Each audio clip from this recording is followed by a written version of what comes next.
Es un placer para mí estar con ustedes el día de hoy y bien, vamos a comenzar. Primero, quisiera comentarles que yo no soy diseñadora gráfica, yo soy educadora en la especialidad de matemática.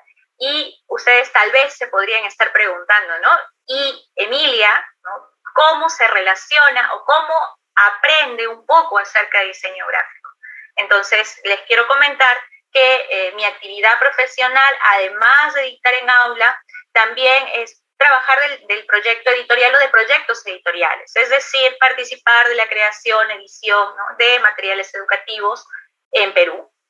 Y como tal, trabajo y me he rodeado de muchos diseñadores gráficos. Mi entorno laboral y mi equipo de trabajo, el equipo al que pertenezco, está conformado por diversos diseñadores, ilustradores, que vamos a ver que es parte del diseño gráfico también. Incluso mi esposo es diseñador gráfico.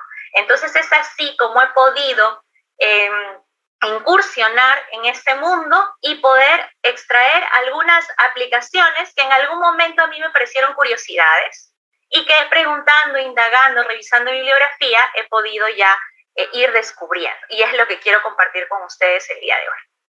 Entonces, para empezar, ¿qué hace un diseñador gráfico?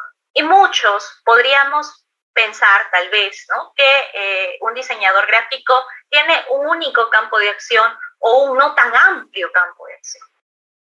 Lo primero que hay que decir es que vemos aquí una manito abierta, ¿no? Y el abanico de posibilidades de trabajo para un diseñador gráfico es amplio en realidad, porque un diseñador gráfico crea contenido de alto impacto, ¿no? Apoya los contenidos escritos, los transforma, los vuelve atractivos a la vista en muchas situaciones, ¿no? Entonces el mensaje ya no solamente se lee, sino también se observa, permite que se generen emociones y sensaciones con mirar un afiche o con alguna de las manifestaciones propias del diseño gráfico. Y como vemos aquí, vamos a hacer un paseíto. En algunos casos vamos a introducirnos más y en otros casos, por cuestiones de tiempo, voy a tener que pasarlo así ligerito, pero vamos a ver un poco de fotografía, ilustración, empaque o lo que es packing, identidad corporativa o branding, ¿no? Entre diseño de logotipos, etc. Diseño 3D y animación, preprensa, algo de impresión por ahí. Vamos a ver cómo nos va en cuanto al tiempo. Empecemos entonces con fotografía, ¿no? Y todos en la actualidad sabemos que esta sociedad actual publica mucho, publica en redes sociales, tomamos muchas fotos. Y muchos de nosotros podríamos decir que esto no tiene mayor ciencia, ¿no? Sin embargo, nos equivocamos, porque los especialistas en fotografía, además de contar con una buena iluminación, que sabemos que es fundamental para una toma hermosa, siguen reglas de composición. ¿Y qué son estas reglas de composición? Es la forma como se van a ordenar los elementos que aparecen en la toma, ¿no? O en el encuadre, por decirlo de alguna manera. Y una de esas reglas de composición, la más sencillita, ¿no? Para nosotros que estamos en este mundo matemático, podría ser la composición por simetría. Entonces, un fotógrafo en su actividad va a buscar ocasiones en las que de manera natural puedan encontrar simetría. Y los fotógrafos que se especializan en paisajes naturales, por ejemplo, utilizan mucho el reflejo de un río o de una laguna, de una piscina, o si están en la ciudad, de algún charquito producto de una lluvia, y generamos esta sensación o esta vista de espejo. Vemos por aquí algunos otros ejemplos también, ¿no? En este caso se ha capturado, se ha colocado la cámara y el plano permite dividir justo desde el centro, ¿no? Hacia un lado y hacia el otro lado, como en la simetría. Y vemos que esto no solamente está en la fotografía, sino también en parte de la publicidad. Si bien todo el afiche que les muestro, ¿no? Tiene el carrito por un lado y no por el otro, que podríamos decir que ya dejó de ser simétrico, pero el elemento fundamental, el elemento fuerza, sí es simétrico. Entonces, vemos que esto también se cumple.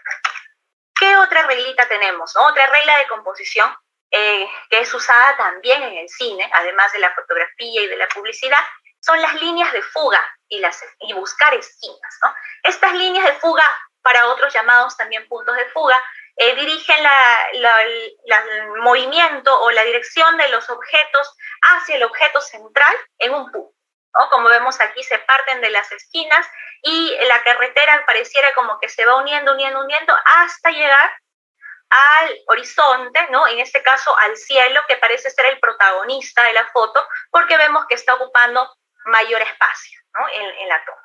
Y por este lado tenemos una escena de una película de Stanley Kubrick, y este es fotógrafo, cineasta, director, productor estadounidense nacionalizado británico, es un experto, o fue un experto en tener este tipo, en incorporar en todas sus escenas de diferentes películas, incluir estas líneas o estos puntos de fuga y buscar este foco de atención. En algunos casos fue criticado, sin embargo, todos los resultados de las producciones en las que él participó fueron exitosas y la denominaron incluso hasta cautivadoras o hipnóticas. Y eso es por la disposición, ¿no? Podríamos nosotros pensar, y muchos suelen pensar, que el contenido de una foto o de una escena solamente es lo importante, ¿no? Y nosotros no nos damos cuenta de cómo están ordenados. Pero los cineastas, los fotógrafos, los diseñadores gráficos en general nos van a decir que sí importa, ¿no? Y seguimos ahora con otra regla de composición y tenemos una básica, y esta regla básica es la regla de los tercios, ¿no? Y vemos en qué consiste, o que es sencillita en realidad, ¿no? Es dividir, ¿no? A partir de dos columnas, ¿no? y de dos líneas horizontales de dos filas, dividir toda la zona central de la foto o la foto misma en 9 rectángulos, ¿no? Iguales, idénticos, ¿no? En este caso. Y vemos que esto nos permite o les permite a los fotógrafos dividir el horizonte dependiendo de la sensación que ellos deseen generar. Por ejemplo, en esta primera foto vemos que 2/3 de la foto están destinados a mostrar el cielo. Y en un solo tercio, ¿no? Que sería el horizontal, es el que muestra o el que ocupa el mar. Y vemos que ha procurado el fotógrafo coincidir con esta línea divisoria imaginaria, con la intención de probablemente generarnos tranquilidad. Cuando se prioriza o en una foto o en una imagen el cielo toma mayor protagonismo, es con la intención de dar cierta tranquilidad, paz, ¿no? Mientras en esta otra foto tenemos lo contrario. Ahora es el mar el que está ocupando 2/3 de la fotografía, y solamente en un tercio también ha coincidido. Miren, acá coincide con el límite, ¿no? De lo que es el mar, o por aquí debe haber algún fondito, y aquí está la espuma incluso que generan las olas del mar, y ya no es la misma sensación, no es un paisaje así tan tranquilo, sino nos da la apariencia de mayor agitación, de mayor actividad. Y eso se consigue por medio de la disposición de los objetos en la cámara, ¿no? Al momento de la foto. ¿Qué más tenemos con esta regla de los tercios? Si nos damos cuenta, al trazar estas líneas, se generan puntos de intersección. Y esos puntos de intersección, para los especialistas, se llaman puntos de fuerza o puntos fuertes.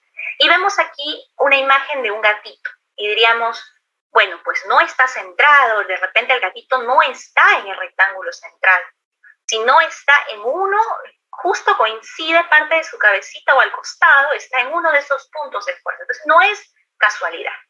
Por el contrario, de manera intencional se ha procurado que el objeto o que queremos capturar, el elemento central, ¿no? Nuestra área o zona de interés en la foto, esté ubicado en uno de esos puntos. ¿Por qué? Porque está comprobado que al ubicar el objeto en alguno de esos puntos, nos va a llamar la atención, va a atraer a la vista, nos va a parecer agradable. Y vemos en este caso, ¿no? Ahí están los 4 puntos y la zona donde está ubicada el gatito.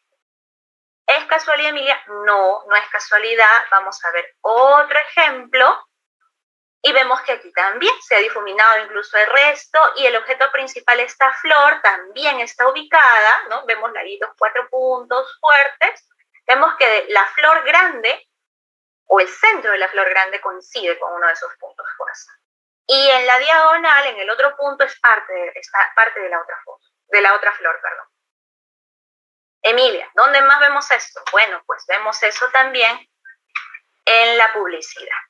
En la publicidad, Y en este caso también no es casualidad que parte del rostro de la chica o de la señorita esté en uno de los puntos fuertes y que la mano con la lata, en este caso, esté en diagonal y en el otro punto fuerte, ¿no? En el otro punto de fuerza. Eso, obviamente, cuando se crea una publicidad, se piensa en todas estas intenciones y se ubica, ¿no? No es que de repente la modelo simplemente está frente a la cámara y ya, no sale la foto, sino que hay toda una preparación de por medio, como podemos ver aquí. O se toma la foto y luego se busca qué hacer en el encuadre, ¿no? Pero lo ideal es hacerlo desde un inicio. Ahora vamos con lo que nos vamos de repente a maravillar un poquito más, y es la más conocida para nosotros, los que hemos llevado en algún momento Matemática y Arte. Hemos tenido un webinario también aquí con Janet de Matemática y Arte, y vemos que en esta fotografía se está cumpliendo o aparece ya el rectángulo áureo y la espiral áurea.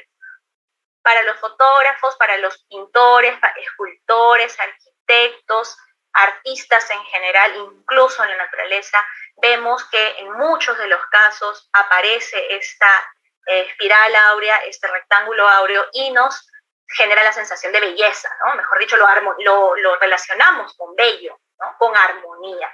Y vemos y esa es la proporción áurea, ¿no? No es otra cosa que la proporción áurea. Vemos aquí otras fotos donde se ha ubicado al objeto también de interés en alguno de estos pequeños origen de la espiral, o en este caso el sol, ¿no? Entonces vemos que hay una intención. Y nosotros diremos, a ver, ¿qué se busca con ello? Ya lo he dicho de una u otra manera, ¿no? Generar una sensación atractiva a la vista, que nos parezca armonioso. ¿Y qué es armonía? Si nosotros indagamos un poquito acerca de la armonía, se menciona también la idea de proporciones adecuadas. ¿Y cómo sabemos nosotros cuando una proporción es adecuada? Y más en una foto o en parte del diseño gráfico. Entonces, y aquí entra más la matemática, la proporción. En este momento quiero sugerirles, ¿no?, que luego, ¿no?, cuando de repente tengan un tiempito, partan de un rectángulo. Y atención aquí también, profesores, si es que hay profesores en la sala en este momento, podemos partir de un rectángulo, luego ya les doy las medidas, ¿no? Pero ustedes mismos lo van a descubrir, y empecemos a hacer este experimento. Lo podemos hacer en clases con nuestros estudiantes y pidámosle que a partir del rectángulo el estudiante trate de obtener el cuadrado de mayor tamaño que pueda, ¿no? Entonces sabemos que lo que va a hacer el estudiante es obtener un cuadrado y obtener otro. Vamos aquí, por aquí yo ya lo tengo listo. Entonces ya hicimos el doblez, ¿no? Ya obtuvimos el cuadrado, ya obtuvimos el rectángulo y tenemos aquí cuadrado y rectángulo. Entonces ahora tengo el rectángulo grande, el rectángulo menor, ¿no?, por decirlo de alguna manera, y con este otro rectángulo voy a hacer lo mismo, ¿no? Voy a quedarme con este rectángulo y voy a hacer el mismo procedimiento. Voy a obtener otro cuadrado y otro rectángulo cuando haga el corte. Me quedo con el siguiente rectángulo y puedo hacerlo una vez más, ¿no? Lo hago una vez más, voy a buscar el cuadradito que se forma, hago el recorte y me quedo con un cuadrado y un rectángulo, ¿no?, que coincide con el anterior, que tengo. Y eso yo podría continuar haciéndolo, ¿no?, dependiendo del tamaño del papel, ¿no? ¿Y qué hemos hecho aquí? ¿O qué se va a cumplir aquí, mejor dicho?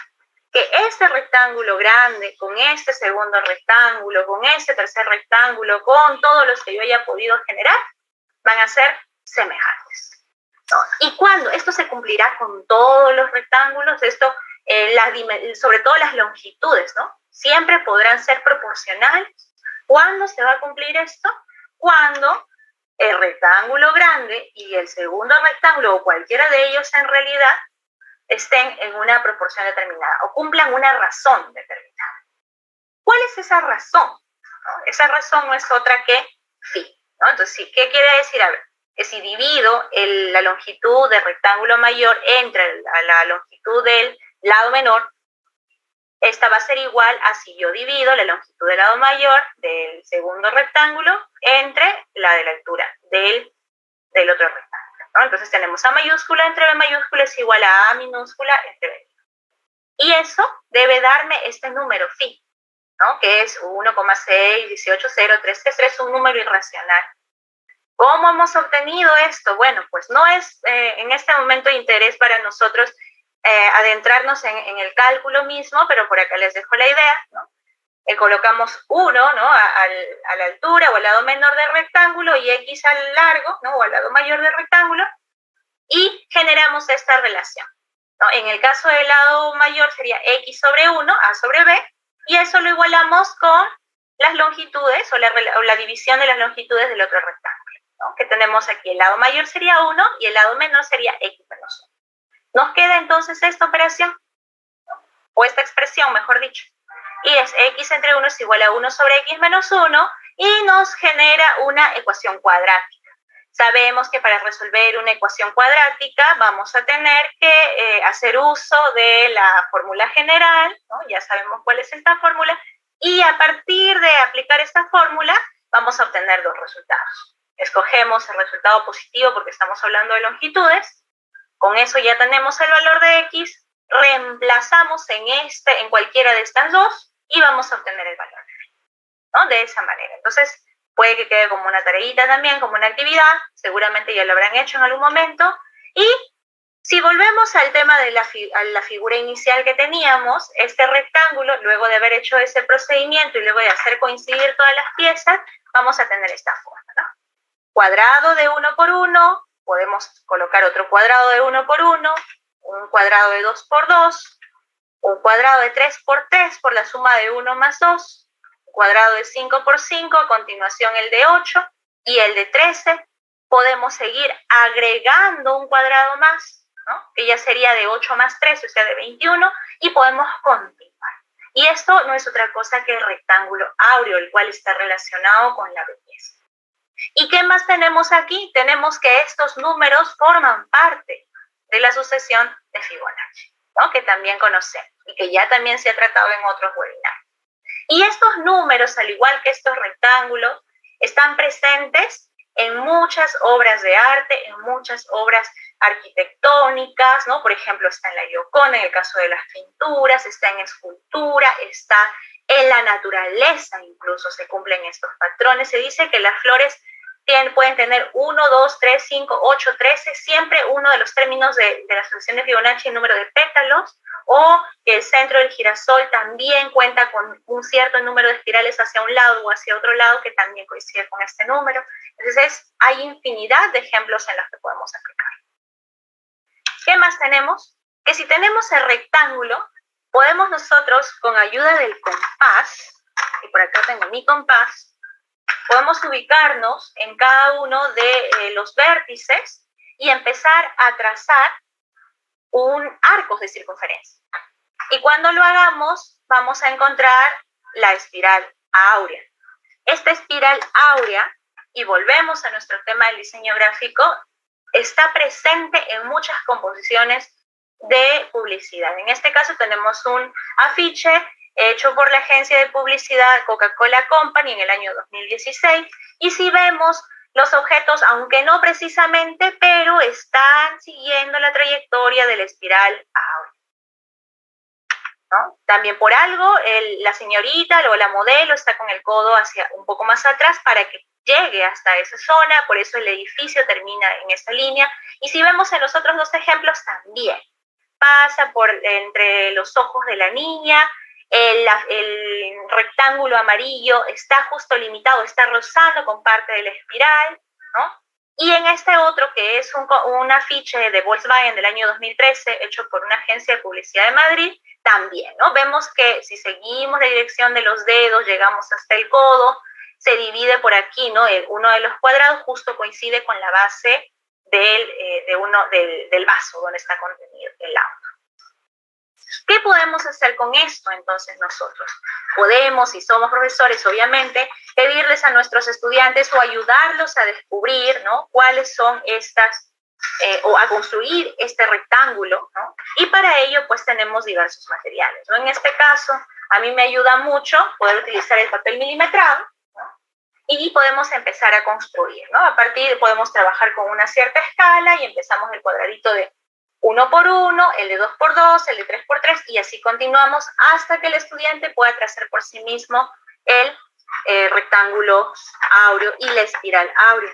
¿Y qué más podemos hacer si nosotros queremos aplicar esto que estamos viendo de la fotografía? Yo lo he hecho aquí con papel cebolla, porque era el papel que tenía, pero podemos trabajarlo en una mica, ¿no? También. Y lo que podemos hacer es ponerlo delante de alguna imagen, delante de repente imprimimos alguna foto de alguna obra en la que tengamos interés, una obra pictórica, que tengamos interés de un dibujo X, para ver si cumple o no con esta regla de composición de la proporción áurea, ¿no? Entonces, son un sinnúmero de actividades que podríamos trabajar con estos elementos. Vemos que no solamente está presente en afiches, sino también en la distribución de páginas web. Aquí también lo tenemos en Twitter, ¿no? Cómo está separando la zona donde están los datos descriptivos de las publicaciones. ¿Ya? Entonces aquí tenemos algo más. Ya hemos visto, y yo lo tenía aquí con papel cebolla, lo voy a volver a mostrar, que esta es una de las reglas de composición que tal vez no es muy fácil de construir, ¿no? Pero que es una de las que genera mayor sensación de armonía y de belleza, un efecto de belleza, por eso se le llama el número dorado, el número de oro a este fin, ¿no? Y lo que podemos hacer es trazar la cuadrícula pi. ¿Y qué es la cuadrícula pi? No es otra cosa que repetir a 4 veces la espiral áurea en diferentes posiciones, ¿no? Que es lo que yo también he hecho más o menos acá. No sé si lo pueden ver por la luz. Y este es un trabajo que también podríamos hacer en el aula para que el estudiante pueda reconocer que en esta cuadrícula pi se queda distribuida todo lo que es el encuadre de la foto en diferentes regiones, parecidas a las reglas de los tercios, pero ya no se generan rectángulos idénticos, ¿no? O de las mismas medidas, mejor dicho, sino que se generan una zona central un poco más angosta y otros rectángulos, ¿no? En las zonas exteriores que cumplen esta proporción áurea, ¿no? Así como ello, también podríamos tener otras reglas de composición que han usado diversos fotógrafos famosos, ¿no? Está la regla de raíz de 5, está la compresión y la extensión a partir de la regla de los tercios, ¿no? Que ya son utilizadas cuando ya los fotógrafos van adquiriendo mayor experiencia o cuando ya se adentran en este mundo de la fotografía. ¿Cómo podemos hacer nosotros en nuestro celular? Ya hemos visto que lo podemos construir a mano, ¿no? Podemos utilizar diversos instrumentos para ello. Los diseñadores no trabajan a mano, sino trabajan en programas. Entonces ellos utilizan mucho el Illustrator y en este Illustrator pueden hacer sus construcciones con las herramientas que les ofrece el propio programa. Y en nuestro celular, si nosotros queremos trabajar con alguna regla de composición para que nuestras fotos sean más armoniosas, más bonitas, para que tengamos mejores resultados, si queremos la regla de los tercios, basta con ir al celular, presionar en el ajuste, selecciono ajustes, activo la cuadrícula y ya tenemos la regla de los tercios. En algunos casos va a ser necesario que descarguemos alguna aplicación y acá yo no le estoy haciendo propaganda a ninguna en particular, pero si yo coloco en el Play Store fotos con proporción áurea, me va a arrojar algunas aplicaciones en las que podría tener esta imagen de la espiral áurea y yo podría, o mis estudiantes podrían tranquilamente hacer el experimento también, de ubicar y tomar fotografías considerando estas proporciones. A mí me parece un dato muy, muy valioso poder usarlo porque lo podríamos aplicar en nuestras clases y podríamos reforzar esta teoría, ¿no? Entonces aquí les he dejado algunos nombrecitos de Golden Ratio Camera, ¿no? Está también P-Shot. Y vemos aquí, podríamos tener estos resultados pues espectaculares en nuestras fotos. ¿Qué más vemos en fotografía? En fotografía también, además de esta composición, de esta disposición de los elementos, también tenemos que pueden haber fotos según la intención del fotógrafo, lo reitero, en las que la cámara esté ubicada en la parte superior o inferior y eso va a depender, ¿no? Si es cenital, si es nadir, si es picado, si es el ángulo de la cámara, ¿no? Y vemos que también nosotros no obedece a cualquier ángulo, ¿no? Sino en este caso el normal es y el cenital está en perpendicular y aquí podríamos decir que es de 45 grados, ¿no? Entonces Hay toda una matemática detrás de ello, de la misma manera que con la iluminación. Cuando tomamos una foto o grabamos un video o trabajamos una escena para el cine, de la misma manera nosotros necesitamos no solamente tener una luz, sino necesitamos ubicar la cámara y va a funcionar como una bisectriz y trazamos una línea imaginaria a la luz de relleno y a la luz principal. ¿Y para qué? Para que no me genere efectos de sombra, ¿no? Para que no tenga de repente mayor visión de un lado y no del otro lado, sino que esté equitativo y también se genere una mejor escena. Adicionalmente, la contraluz, mejor dicho, va a estar en la misma línea, ¿no? Va a surgir de la prolongación de la luz principal, ¿no? Y se complementa. Y otro aspecto importante son los planos, pues, ¿no? No vamos a entrar a detallar cada uno de ellos, ¿no? Pero el gran plano general, pues, es el más extenso, ¿no? El que abarca mayor a la persona completa en la foto, y el plano detalle es el que abarca, pues, una porción mínima, ¿no? Que puede ser un dedo, una mano, ¿no? Una oreja, etcétera, etcétera, ¿no? Entonces, y vemos que se van reduciendo, ¿no? Este campo de la foto. Y si bien ya las cámaras profesionales con determinadas medidas pueden cuadrar cuál es el plano que van a trabajar o en una foto, o hay cámaras especiales que te permiten tomar panorámicas, hay otras que son para retratos, la mayoría se configuran. Lo que vemos aquí no es otra cosa que el ángulo, ¿no?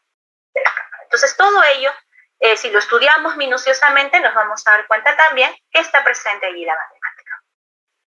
Y pasamos a un segundo punto, ¿no? El segundo punto del diseño gráfico es la identidad corporativa. Y la identidad corporativa no es otra cosa que cómo las empresas buscan que nosotros, los usuarios, nos llame la atención, capturar nuestra atención y que luego reconozcan nuestra marca en algún elemento del entorno y que puedan, por ende, volver a utilizarla, ¿no? Y generar ese vínculo. Y vemos aquí, pues, que hay logos. Entonces nosotros diríamos, estos logos nosotros los debemos recordar. Seguramente lo hemos visto en algún momento, el de Twitter, el de Pepsi, el de Google, etcétera, etcétera. ¿Y esto qué tiene que ver con matemática? ¿No? Podríamos decir, bueno, sí, pues están formados por algunas líneas curvas, ¿no? Tal vez hasta ahí nos quedamos. Pero volvemos al rectángulo áureo, ¿no? Volvemos a este rectángulo y lo que vamos a hacer ahora es trazar una circunferencia dentro de cada uno de ellos. Y vamos ahora a modelar, ¿no? O a ver que cada uno de estos logotipos que les he mostrado se puede componer o se ha logrado a partir de la utilización de esta circunferencia, ¿no? O los círculos áureos que le llaman. Y vamos a trabajar primero, he colocado todos estos círculos de la diapositiva anterior, los he colocado ahora por la izquierda y por mi izquierda, y vamos a empezar a colocarlos encima del loguito. Entonces, esto, les repito, esto se hace en un programa de diseño. Yo, por cuestiones de que no pese mucho, lo he tratado de colocar aquí en el PowerPoint, pero vamos a aproximarnos. Tenemos el primer círculo o la circunferencia roja que nos ha permitido delimitar la parte inferior. La cabecita será una de las amarillas. Vamos ahora con todas las alitas. Vemos que coinciden con arcos de circunferencia. Continuamos. Ahora, vieron, hasta ahí teníamos todas las circunferencias amarillas para las alitas y para la última parte de la colita, otra vez la circunferencia roja. Vamos ahora con la parte superior de la alita, que también será otra roja. Y ahora vamos con el pico, que coincide precisamente con las circunferencias celestes que había trazado. Esto se hace en un programa de diseño que lo que va a hacer es detectar cuáles son las intersecciones o las zonas que han quedado comprendidas entre dos o más líneas. Y si hacemos un efecto similar aquí en PowerPoint, vamos a ver que se formó el logo. Y de esta manera se asegura la compañía o el diseñador que ha propuesto este logotipo que sea armonioso, que se quede en nuestra memoria, no es nuestra memoria gráfica, nuestra memoria visual. Emilia, ¿y vamos a hacer los otros? Bueno, pues acá les dejo algunos nada más. Tenemos el de Adidas, el de Apple, el de Mastercard, que está encajado en el rectángulo, el de Nike, por ahí que utiliza unas líneas auxiliares.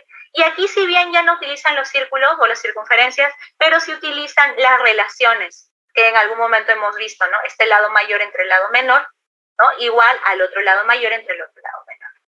De la misma manera aquí, y en Pepsi también, ¿no? Si divido el diámetro de la circunferencia mayor entre el diámetro de la circunferencia menor, obtendremos el número pi. Entonces vemos que todo ello ha sido construido de manera intencional. Emilia, ¿siempre se utiliza en los logotipos este tipo de relaciones? No, hay otras nociones matemáticas que intervienen, paralelas, polígonos regulares, etcétera, etcétera, ¿no? Entonces vemos que todo, para construir o diseñar un logotipo también necesitamos de estas nociones matemáticas. Pasamos al tercer punto y a ver cómo vamos con el tiempo. Sí, tenemos el tiempo todavía. Vemos la ilustración, que es otro campo de acción del diseñador gráfico.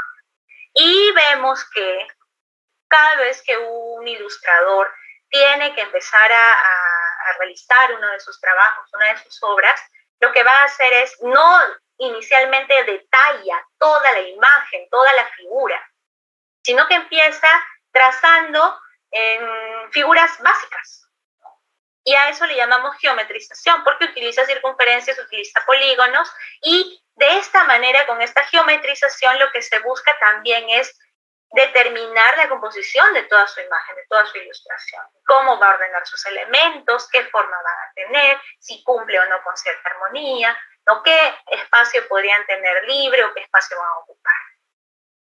Esta geometrización, dato para los docentes, para los maestros, lo podemos trabajar tranquilamente en GeoGebra. Yo he visto aquí, he colocado la capturita, esto lo hice particularmente yo, ¿no? Lo que podemos hacer para los estudiantes es, les pedimos que escojan un dibujo X, ¿no? Y que geometricen, esa sería la geometrización inversa, para que ellos puedan relacionar las formas de algunas obras pictóricas inventadas por ellos o que ya existen, ¿no? Y poder relacionarlas con los polígonos o las figuras geométricas básicas, ¿no? Recordando o emulando el trabajo que hacen los ilustradores, que así como empiezan pintando manchas y luego ya con los efectos de los brillos y la iluminación se va generando toda la imagen final, que es espectacular, de la misma manera cuando inician los trazos también empiezan haciendo la geometría. Por este lado les quise colocar que también se ve la proporción áurea en algunas otras obras, ¿no? En este caso es de las meninas, que también es clarísimo, ¿no? Que hemos visto la presencia del rectángulo áureo. Y más allá del tema de cómo el ilustrador puede generar su técnica de ilustración o inicia su proceso de ilustración, luego vamos a la impresión. Y un dibujo, bueno, ahora que está todo digitalizado, sobre todo en la ilustración digital, o en el diseño editorial, que es otro aspecto también que no vamos a tocar hoy día por temas de tiempo, en la impresión o en la serigrafía, ¿no? Que ya no es en papel, sino en otros materiales, con otros procedimientos, se trabaja con estos colores. Eso significa que para nosotros, para los usuarios, vemos todos los colores y escogemos los colores, pero en realidad, cuando estamos a través de un monitor o en un monitor, el monitor trabaja con esta combinación de colores, que es el RGB. Y el RGB no es otra cosa que el red, green, blue, ¿no? O sea, solamente reconoce el rojo, el verde y el azul. Y a partir de la disposición se van a ir generando por efecto visual los otros colores. ¿Qué pasa? Que cuando se ha terminado de dibujar haciendo uso del monitor, ¿no? O del dispositivo electrónico, ¿no? Entonces luego cuando imprimamos vamos a tener que pasarlo al CMYK. ¿No? Y el CMYK también es otra combinación de colores, o por decirlo de alguna manera, ¿no? Donde se reconoce el cian, el magenta, el amarillo y el negro. ¿Y cómo se hace? O a partir de este CMYK, que también son esos 4 colores nada más, por eso es que si alguna vez hemos tenido una impresora, ¿no? Y hemos querido comprar algunos cartuchos, siempre vamos a ver estos colores. No vemos que no necesitamos los otros colores, sino que a partir de ellos, por efecto visual y por superposición, vamos a obtener todo lo demás. ¿Cómo funciona esto? Pues cuando nosotros tenemos una imagen y la queremos imprimir, se va a hacer un proceso previo que es generar puntos. O que en su conjunto van a ser tramas, ¿no? Lo que le conocen como tramas. Y esas tramas tienen que estar configuradas de cierta manera. Para ello utilizan ángulos. Si tenemos la impresión de un solo color, colocaremos un único ángulo, Y luego vemos que si utilizamos 2, 3, 4 colores, o sea, las 4 tintas, estas no pueden coincidir entre sí, porque si no estaríamos tapando uno de los colores o varios de los colores. Y es ahí donde entra también la matemática. ¿Por qué motivo? Porque debemos, si queremos nosotros que nuestra imagen genere todos los colores a nuestra vista, tenemos que ubicar siguiendo ciertos ángulos, como les decía, que no se tapen. Aquí en pequeñito, en la parte inferior, está el ángulo de 90. Eso significa que nuestra trama de puntitos va a ser siempre así vertical en 90.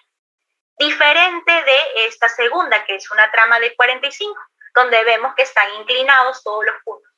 Y en la siguiente vemos una trama que está en 135, donde están hacia el otro lado también inclinados todos los puntos.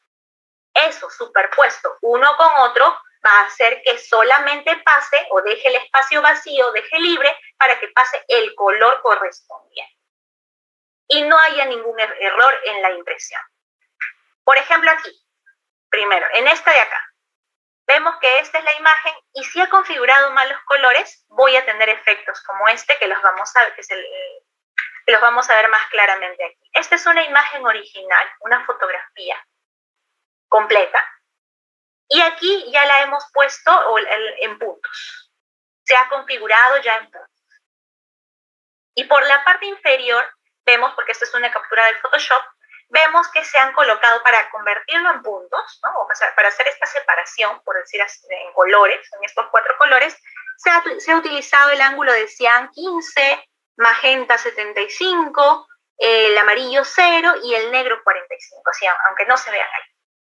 Y nos queda, vemos que esta separación, estos son puntos, esta no es una imagen completa.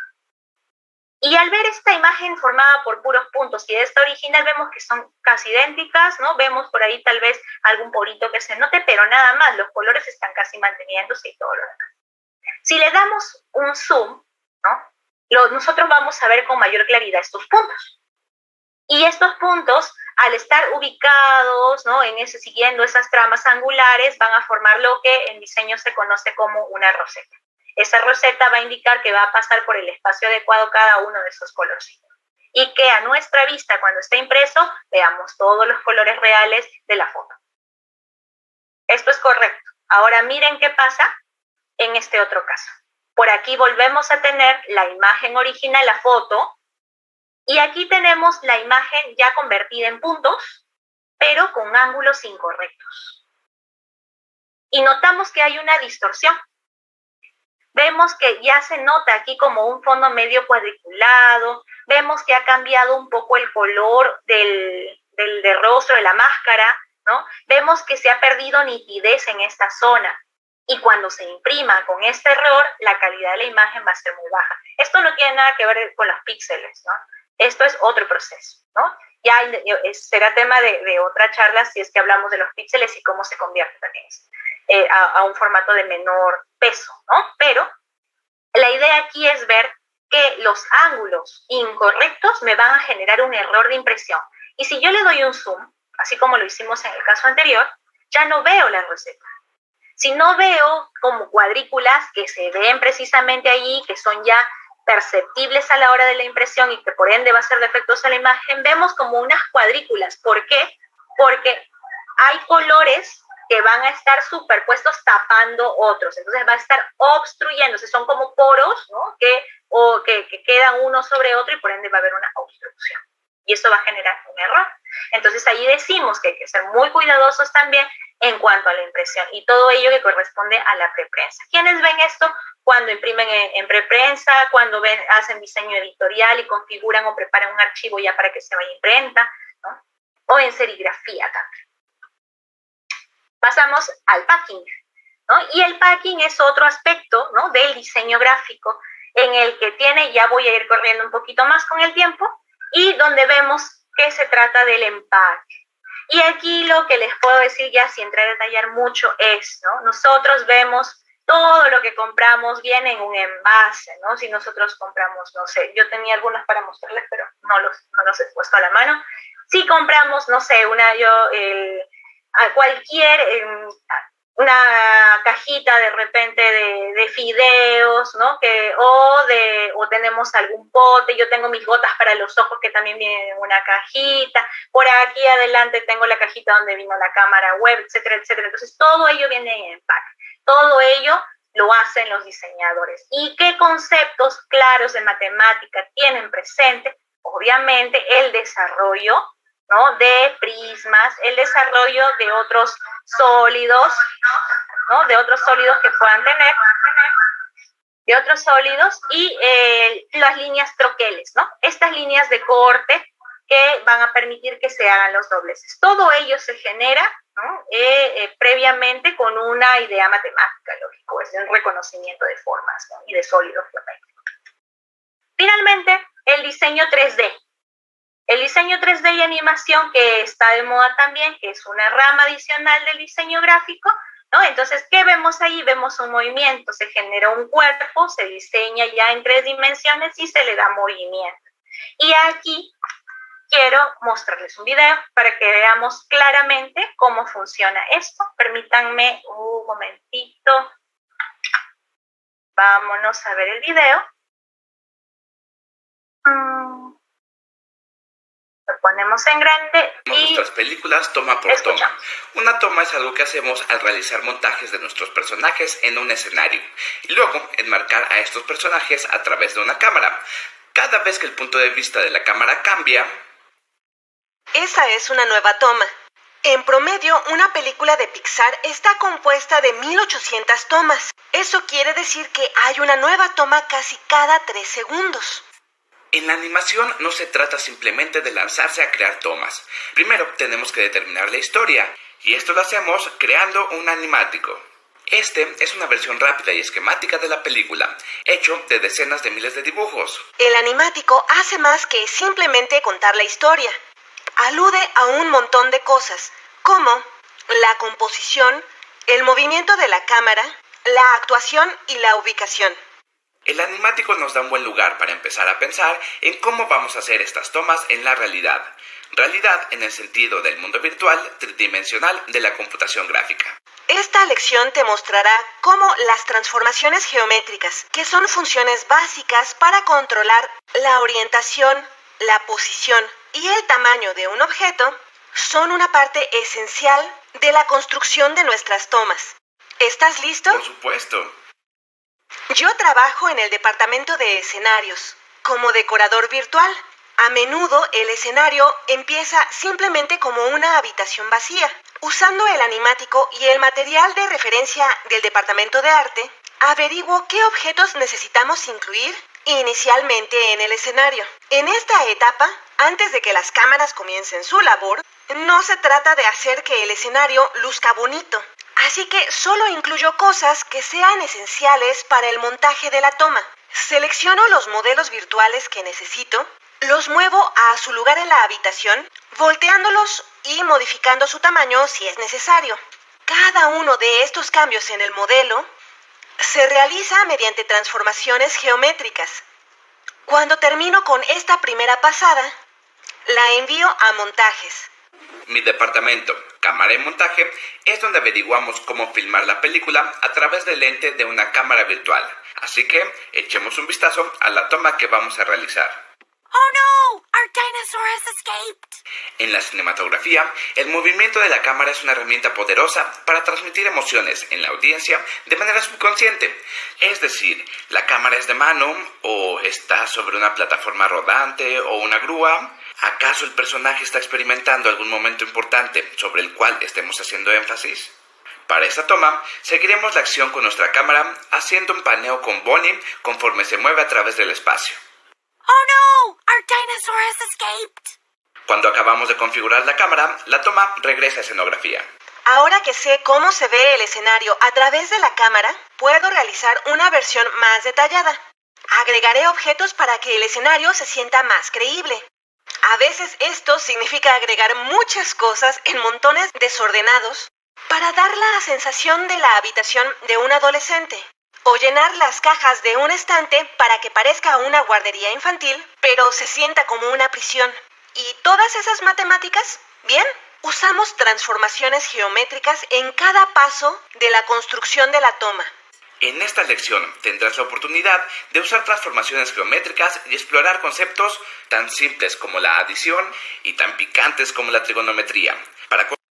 Muy bien, entonces vemos aquí que Pixar, que es una de las empresas o industrias en las que nosotros más vemos, más reconocidas en la animación, utilizan precisamente las composiciones o las transformaciones geométricas, las rotaciones, las traslaciones, ¿no? En algunos casos para ubicar los elementos también aspectos de simetría, para que haya armonía en la escena. Entonces todos estos son elementos que nosotros estudiamos y como bien se mencionó son partes de la matemática pues fundamental y elemental, ¿no? Que llevamos con nuestros estudiantes. ¿Qué más vemos en animación? Por ejemplo, ¿no? Si hablamos de cuando se trabajó la película Wall-E también con Pixar, se necesitaban crear una cierta cantidad de robots, ¿no? O si necesitan crear de repente, y es una película de animación y se tiene que contar con un número amplio de elementos, los diseñadores de 3D, los desarrolladores tendrían que crear cada uno de estos objetos, ¿no? Artificiales para que pudieran salir en una misma toma. Sin embargo, esto demora mucho, incrementa el presupuesto y es mucho más complejo en cuanto al proceso. ¿Qué se hace para ello? Se crean algunas piezas nada más y estas piezas ensambladas de manera diferente van a generar diferentes resultados. Entonces van a combinar esas piezas haciendo uso del análisis combinatorio. Aquí también podríamos tener un ejercicio sencillo con nuestros estudiantes preguntándoles de repente cuántas piezas necesito para poder ensamblar tal o cual cantidad de robots, ¿no? Diferentes que quiera obtener. Muy bien, ya hemos visto el video. Quiero dejarles por aquí algunas referencias. No he querido ponerlas en el formato típico, no he escrito el título y el autor, sino dejarles también la carátula, ¿no? La portada de cada uno de estos libros.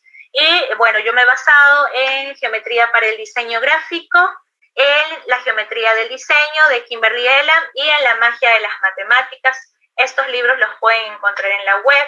Adicionalmente a eso he revisado también referencias en diversos blogs de diseño y obviamente he consultado también, como les decía, con mi esposo, que para mí es uno de los mejores diseñadores gráficos que tenemos en el Perú, adicionalmente de todo el equipo con el que trabajo en la editorial.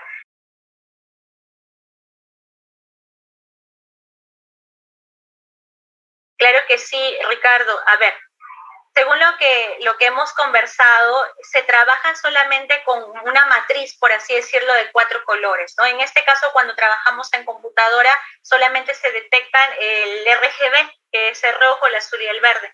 Y a partir de la superposición o de que nosotros se generan efectos visuales, porque estos son como objetos intangibles, o sea, no es que tengamos un color y luego tengamos otro color como con una témpera, ¿no? Sino que el efecto, ¿no? A cierta distancia o en la disposición en la que se hayan colocado estos puntos nos va a dar la apariencia de diferentes colores. Entonces, este RGB que tenemos, y que miren, nosotros no lo detectamos, nosotros vemos todos los colores, vemos un sinnúmero de colores. Cuando lo vamos a pasar a la impresión, lo vamos a convertir toda imagen a puntos. Una imagen sólida, una imagen en una ficha, nosotros no detectamos puntos. Sin embargo, para que se haya impreso de esta manera, se van a trabajar con tramas, que son como mallitas, con puntos, espacios, puntos, espacios, puntos, espacios. Y si tuviéramos un solo color, no habría problema, porque se imprime el color y en los espacios vacíos queda blanco. Entonces, no tendríamos dificultad. Viene el problema cuando queremos imprimir 2, 3, 4 tintas y que con esas tintas se formen todos los colores. Entonces, ¿qué pasa? Si yo pongo un punto y sobre este punto o parte de este punto, ¿no? Digamos, tengo un punto y sobre este punto coloco otro punto, lo voy a tapar, ¿no? Entonces, no van a estar próximos como yo quiero. Este efecto que les digo de generar los colores se da porque uno está muy próximo del otro. Y al haber esta proximidad se va generando el efecto visual del cambio de color. Si yo me pongo sobre el otro, lo tapo, lo obstruyo, ya no se ve. O si tapo parte de él, esa intersección podría quedarse también obstruida. Por eso es la importancia de manejar los ángulos correctos en las tramas, ¿no? De esa manera. De diferentes maneras, ¿no? Por ejemplo, nosotros no lo he aplicado yo directamente, he visto sí en la web que trabajan mucho el concepto de fotografía matemática. Y fotografía matemática en realidad se basa en tomar fotografías a diferentes elementos del entorno que puedan cumplir con alguna propiedad matemática, forma matemática, etc., ¿no? Entonces, eso es lo que he visto. Sin embargo, me parece también muy interesante que ahora que estamos inmersos en esta virtualidad y que ahora también hay una rama del diseño, que es el manejo del diseño en las redes sociales, el estudiante pueda comprender, por ejemplo, ¿no?, por qué una foto de Instagram no es rectangular si no tiene un formato de 1:1. Y cómo yo debería tomar una foto de manera de que la pueda poner en el Instagram y se vea bien, o sea lo que ahora llaman instagrameable, ¿no? Por ejemplo. O cómo para volverla o ponerla de portada o en el Facebook, ¿no? Entonces, es importante, yo creo que sí lo podemos llevar, si bien es cierto, no en todos los casos detallar, ¿no?, a entrar como lo hemos hecho ahora, ¿no? Por ejemplo, no detallamos cómo hemos llegado a obtener el número pi, lo podríamos hacer si ya estamos trabajando con ecuaciones cuadráticas, ¿no? O va a depender mucho también de cuál sea el progreso o el logro de la competencia que haya logrado cada estudiante, ¿no? En el caso de Perú estoy hablando, ¿no?, que lo manejamos por competencias, y según ello ir graduando las actividades. Para el tema de la impresión pre-prensa, eso sí es un poco difícil, ¿no? Eso sí yo diría, aquí se nos complica un poco cómo podríamos generar esta práctica, esta actividad. Yo lo veo más en la construcción del rectángulo, en la modelación de los logotipos, que lo podemos hacer. Hay que trabajar mucho con papel milimetrado, hay que trabajar con micas o con transparencias, con papel cebolla, y a partir de ello colocarlo en el entorno. Eso es lo que podemos hacer. Lo que demande ya de un dispositivo, de una impresora, allí sí tendríamos que buscar una manera más allá de mostrarle el efecto correcto e incorrecto, ¿no?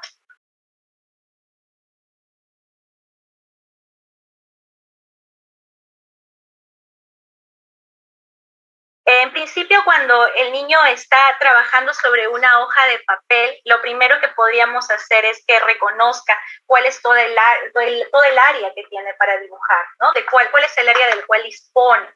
Y en función de ello, ir explicándole algunas nociones matemáticas, o que él mismo haga sus pruebas, como bien se hacen en la regla de los tercios, ¿no? Si haces un cielo más grande, ¿qué sensación te va a generar? O de repente, si estamos empezando a trabajar formas geométricas, que empiece a dibujar geometrizando. Mi mamá ha trabajado muchos años con educación inicial. Y mi mamá llegaba, y yo en ese tiempo estaba en el colegio aún, y me comentaba que uno de sus niños de 4 o 5 años hacía paisajes con figuras geométricas, ¿no? Entonces, y eso pues es una actividad que nosotros también realizamos, ¿no? Ya como docentes ahora lo entiendo. Y en ese tiempo mi mamá se extrañaba y decía, bueno, el padre de este niño era profesor, había sido mi profesor, dicho sea de paso, y decía, qué curioso, el hijito del profesor tal dibuja todos sus paisajes. Entonces, ¿por qué no permitirles que los niños, por sus propios medios, exploren cuál es esa relación entre los objetos de su entorno y formas, que luego nosotros tenemos que propiciar condiciones similares cuando queremos dar a conocer alguna noción, alguna propiedad o alguna teoría matemática? Entonces, podría ser eso, que indaguen cuáles son esas formas, ¿no? En principio, colores, cómo se van generando uno u otros colores. Algo que no hemos visto ahorita, por ejemplo, es cuando trabajamos en ya con teñido, ¿no? Porque hay otro tema también que es también ya el diseño textil, ¿no? Cuando ya se trabajan otras técnicas, o cuando se quiere matizar tal vez, ¿no? Y estamos pintando ya con pincel. Entonces ahí entra mucho que ver. Y también en el campo digital, cuando se combina uno con otro color, funcionan porcentajes o hay porcentajes. Entonces yo ya sé que 75% de un color básico con un 25% de otro básico, o ni siquiera 25, sino 20 y 5 de otro, me va a generar un nuevo color o un nuevo efecto, ¿no? Entonces, esto, por ejemplo, también es importante que el niño, para pasar a este detalle luego ya con porcentajes, ¿no?, en secundario tal vez, o en los últimos grados de la primaria, en el caso peruano, pueda haber explorado también todas estas combinaciones de colores con las témperas, con material concreto, etcétera, etcétera, ¿no? En fin, son un sinnúmero de posibilidades. Claro que sí. A mí me gusta mucho para quinto y sexto grado de primaria. el tema de los tercios, ¿no? La regla de los tercios solamente consiste en dividir la longitud total en 3 partes iguales y de la misma manera con 2 líneas verticales y con 2 líneas horizontales, lo cual no es, lo único que necesitamos tal vez es una regla, un compás y la noción de trazar paralelas, ¿no? Que lo trabajamos desde el 5º y 6º grado de primaria en Perú, ¿no? Las construcciones geométricas básicas, ¿no? Entonces creo que por ahí podríamos empezar con esta regla de los tercios, los hacemos que experimenten, que ellos mismos obtengan sus conclusiones y luego poco a poco ir introduciéndoles en estas otras que yo no les he mencionado. Hay una de la raíz de 5, que consiste en que los 2 extremos son más grandes que lo central, y la inversa de esta, que es la que del centro es más central y las otras 2 son secciones áureas. Entonces ya podemos ir poco a poco complejizando este tema, ¿no? Entonces, pero sí lo podemos hacer desde primero.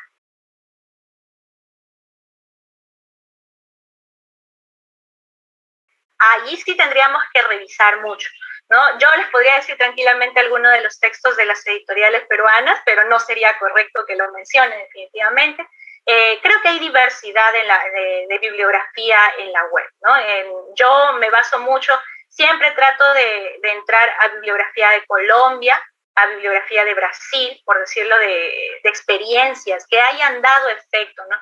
Un tema que nosotros los que trabajamos en editorial a veces nos pueden decir, este es tu punto flaco, es que a veces por dedicarnos a crear materiales educativos perdemos ese contacto con el aula y proponemos a veces cuestiones o actividades ideales, ¿no? Entonces, cuando yo tengo que presentar alguna idea para que otros colegas la puedan trabajar, o la he trabajado yo, o he visto que la ha trabajado Apinema, o he revisado información de lo que se ha trabajado en Colombia, de lo que se ha trabajado en Brasil, de lo que se ha trabajado en México o en Perú.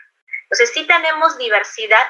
A mí me ayuda mucho, por ejemplo, asistir a estos congresos de matemática, y allí donde se presentan reportes de investigación es donde yo me quedo maravillada, ¿no? Fundaciones como Fundapromar, definitivamente todo lo que hacen es genial. Yo me quedo cada vez más sorprendida de la presencia de la matemática en cada uno de los aspectos que abordan. No he planteado ningún problema de diseño gráfico haciendo uso de los PAEP, ¿no? Le entiendo que hablamos de problemas de enunciado verbal, ¿no? De los PAEP, pero tal vez podríamos ponernos, no sé, la idea no es forzar, ¿no? Y si trabajamos un PAEP de combinación o de comparación, podríamos utilizar los términos más que y menos que y cumplimos con un PAEP, pero no es la idea. La idea es que nosotros generemos una situación la cual hay que pensarla porque hay que contextualizarla y a partir de ello introducir estas nociones, ya sea de combinación, ya sea de comparación, ya sea de igualación, en el caso de los PAEP aditivos, ¿no? Eso. Y en el caso de los PAEP multiplicativos, de hecho que sí. Un PAEP multiplicativo puede ser pues que crezca de manera proporcional. ¿Y dónde viene esto? Porque si yo tengo una imagen de este tamaño y tengo que hacer toda una gigantografía, entonces tengo que utilizar mis escalas o tengo que utilizar mi proporcionalidad para hacerla crecer de manera adecuada. Entonces ahí calzaría perfectamente un problema de enunciado verbal multiplicativo. Apinema se siente muy complacido de formar parte de ya 2 eventos o de haber hecho en conjunto 2 eventos con Fundapromar. Esperamos que podamos continuar también apoyándonos de esta manera para dar a conocer todas estas prácticas innovadoras, porque en muchos de los casos Apinema comparte las experiencias de los mismos socios en aula, lo cual es muy rico y obviamente también así como ustedes aprendemos de lo que ustedes nos comparten. Así que esperamos seguir en ese contacto. Los invitamos a que puedan seguirnos en las redes. Ahí tenemos en pantalla el Facebook de Apinema, el Instagram de Apinema. También está en Twitter, también cuenta con su canal de YouTube, con algunas de las conferencias que hemos realizado a lo largo de este tiempo. Y también de cuando en cuando hacemos algunos talleres y webinarios gratuitos para que todos ustedes, y están invitados, quedan invitados a todos ellos.